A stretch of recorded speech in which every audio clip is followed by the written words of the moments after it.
Regresamos a Argumentos, seguimos conversando con el diputado Rigel Sergen de la Asamblea Nacional. Además, él es miembro de la Red de Inquilinos de Venezuela, y también con el abogado Humberto Millán, quien juntos nos ofrecen una perspectiva sobre la ley de arrendamientos, las reformas que el abogado cree que deben ser necesarias y también la visión del trabajo que se viene realizando en la Asamblea Nacional.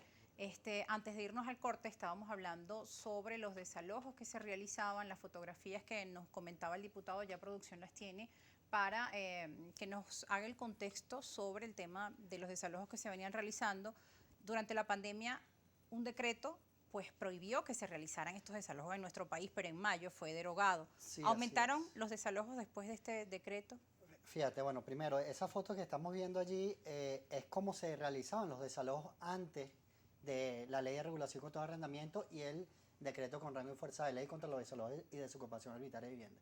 Allí no había mediación, o sea, allí eran los tribunales que decidían, sin importar cuáles eran las condiciones de la familia, y bueno, ejecutar un desalojo. Y allí era, bueno, casi que pueblo enfrentado contra pueblo. Luego de aprobada la ley, nosotros logramos, bueno, que se establecieran métodos de conciliación y que ciertamente sea demostrado que sí es posible.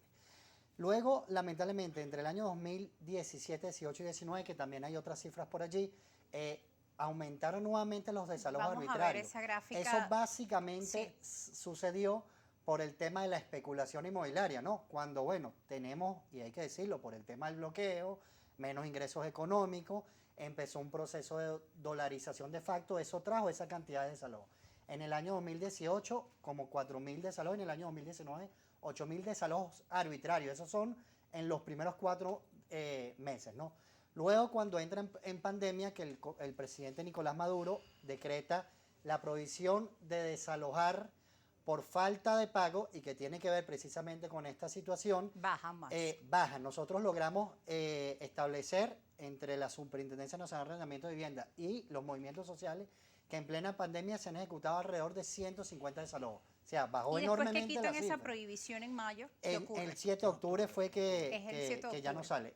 Sigue estableciéndose el procedimiento que establece la Ley de Arrendamiento Inmobiliario y el procedimiento que establece la ley contra la desocupación arbitraria. Es decir, si una persona deja de pagar, puede ser demandada, y también se establecen los procedimientos para llegar a actos administrativos, tanto en la Superintendencia Nacional de Arrendamientos de Vivienda, como también en alguna articulación con el Poder Popular. Por ejemplo, un consejo comunal, la ley, le da validez para tratar de llegar a un acuerdo entre las partes.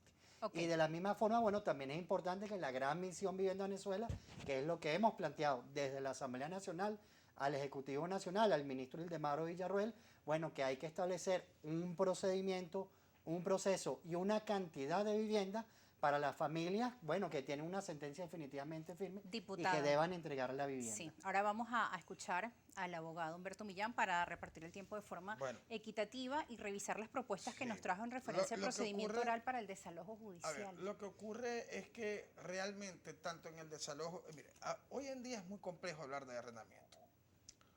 Hoy existe una ley, la ley del 99, la ley de regulación de arrendamiento, la ley de arrendamiento inmobiliario se llamaba, del 99, que regula los galpones, los inmuebles de uso industrial, las oficinas, los consultorios médicos.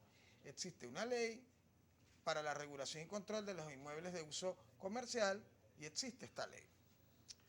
Eso en ningún país existe. En cualquier país existe una sola, hay una unificación del negocio arrendaticio. El arrendamiento es un negocio que ciertamente cuando se trata de inmuebles de vivienda debe tener mayor protección. Cuando él muestra cuando el diputado muestra, y con todo respeto porque tiene derecho, y es cierto que cuando se demuestran esas visiones de desalojo, ya ahí ha ocurrido un lapso para la contestación de la demanda, ha ocurrido un lapso para la promoción de pruebas, evacuación de pruebas, y finalmente una sentencia que declara. Y vamos a ver la gráfica de ese procedimiento que tenemos acá, que usted nos está mencionando, que lo trajo como parte de sus argumentos. Esa sentencia, el inquilino tiene derecho a apelar a esa sentencia. El problema es que hoy en día este es un procedimiento que no está establecido para O sea, no termina con una ejecución de desalojo, sino con una suspensión, con un efecto suspensivo de la sentencia, hasta que el Estado le reubique a la persona. Y ese es el problema al que hemos llegado. Si se reformara la ley, yo estoy de acuerdo, por ejemplo, con el diputado que existían abusos. Por ejemplo, anteriormente con la demanda le podían a la persona decretar una medida de secuestro. Sí. Y muchas veces se abusaba de esa medida preventiva. ¿Ves?